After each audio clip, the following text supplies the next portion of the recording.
ગાંધીનગરમાં સીએમ ભૂપેન્દ્ર પટેલના હસ્તે સેમિકોન ઇન્ડિયા 2023ના કાર્યક્રમનું ઉદઘાટન કરવામાં આવ્યું. ગાંધીનગરમાં સેમિકોન ઇન્ડિયા 2023 અંતર્ગત એક્ઝિબિશન સેમિકન્ડક્ટર્સની અત્યાધુનિક ટેકનોલોજીનું 6 દિવસ પ્રદર્શન કરવામાં આવશે. કેન્દ્રીય ઇન્ફોર્મેશન ટેકનોલોજી મંત્રી રાજીવ ચંદ્રશેખર પણ ઉપસ્થિત રહ્યા હતા. પીએમ મોદી 28 જુલાઈના રોજ સેમિકોન ઇન્ડિયા 2023ના કાર્યક્રમમાં આપશે હાજરી. કંડક્ટર ક્ષેત્રમાં ગુજરાત દેશમાં આજે અગ્રણી ભૂમિકા ભજવી રહ્યું છે. સેમિકન્ડક્ટર હવે આધુનિક ઉદ્યોગ જગતની પાયાની જરૂરિયાત બની ગઈ છે.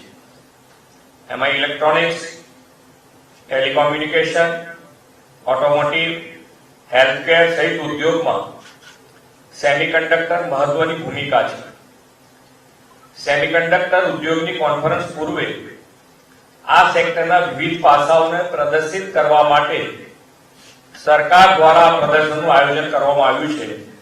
તેમાં સેમિકન્ડક્ટર ઉદ્યોગને લગતી વિશ્વભરની અગ્રણી કંપનીઓનો સ્ટોલ પણ છે. સેમિકન્ડક્ટર મેન્યુફેક્ચરિંગ પ્રક્રિયા અને તેના ક્ષેત્રમાં થયેલી પ્રગતિનું પ્રદર્શન આ ક્ષેત્રમાં રસ રુચિ ધરાવનારાઓ માટે આકર્ષણનું કેન્દ્ર બનશે. તો ગાંધીનગરમાં સેમિકોન ઇન્ડિયા 2023 અંતર્ગત એક્ઝિબિશન સેમિકન્ડક્ટર્સની અત્યાધુનિક ટેકનોલોજીનું 6 દિવસ પ્રદર્શન કરાશે. કેન્દ્રીય ઇન્ફોર્મેશન ટેકનોલોજી મંત્રી રાજીવ ચંદ્રશેખરે નિવેદન આપ્યું હતું. વેદાંતા ફોક્સકોન મુદ્દે કેન્દ્રીય મંત્રી રાજીવ ચંદ્રશેખરે નિવેદન આપતા કહ્યું કે વેદાંતા અને ફોક્સકોન અલગ અલગ પ્રપોઝલ કરવા જઈ રહી છે. સેમિકન્ડક્ટરના ક્ષેત્રમાં ગુજરાતને હબ બનાવવા, દેશને હબ બનાવવાનો સીધો પ્રયાસ થઈ રહ્યો છે. વડાપ્રધાન નરેન્દ્ર મોદીનું સ્વપ્ન રહ્યું છે કે સેમિકન્ડક્ટર પ્લાન્ટ જે મેન્યુફેક્ચરિંગ થાય તે ગુજરાતની અંદર, ભારતની અંદર થાય અને તેના માટેના પ્રયત્નો થઈ રહ્યા છે.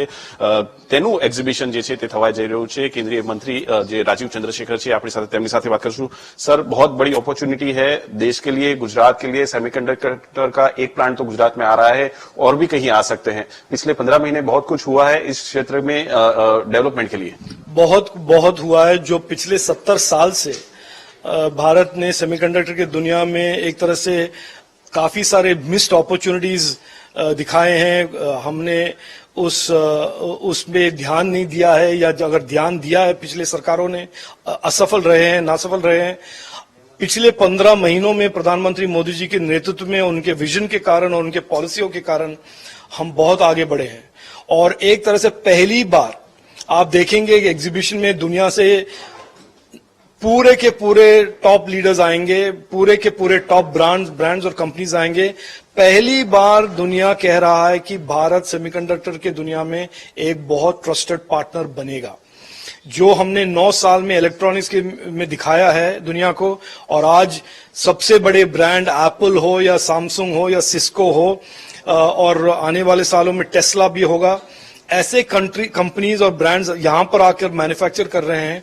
तो एकदम हम स्पष्ट रूप से कह सकते हैं कि आने वाले दशक जो प्राइम मिनिस्टर मोदी जी ने इंडिया टेकेड कहा है, उसमें हम सेमीकंडक्टर नेशन होकर उभरेंगे. गुजरात के लिए वेदांता फॉक्सकॉन वाली डील भी खूब महत्वपूर्ण थी. यहाँ पे एमओयू भी हुए थे. उसके लिए भी आपने एक महत्वपूर्ण बाबत अभी थोड़ी देर पहले ही कही है जो देश के लिए, गुजरात के लिए महत्वपूर्ण हो सकती है. क्या है ये बाबत? देखिए, एक तो मैं कहूं कि ये तो कोई डिसअपॉइंटमेंट की जरूरत नहीं, क्योंकि गुजरात आज आगे बढ़ गया है. पूरे अलग सभी स्टेट्स के आगे बढ़ गया है इस माइक्रोन के इन्वेस्टमेंट के कारण. तो वेदांता फॉक्सकॉन का सिचुएशन ये है कि वो पार्टनर थे. 2 प्राइवेट कंपनियां हैं. दोनों निर्णय ले लिए हैं कि वो अलग अलग से प्रपोजल डालेंगे. उनके दोनों के बिजनेस स्ट्रैटेजी अलग होंगे, ये हमें नहीं पता.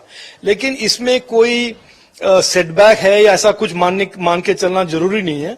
दोनों कंपनियां अपने अलग अलग स्ट्रैटेजी फॉलो करेंगे, अलग अलग से इन्वेस्टमेंट करेंगे.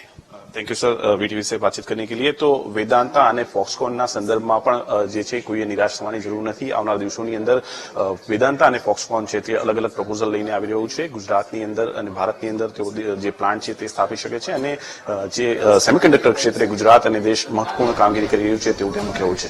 કેમેરામેન નરેશ કુટિયા સાથે મેહુલ દેસાઈ, ગાંધીનગર.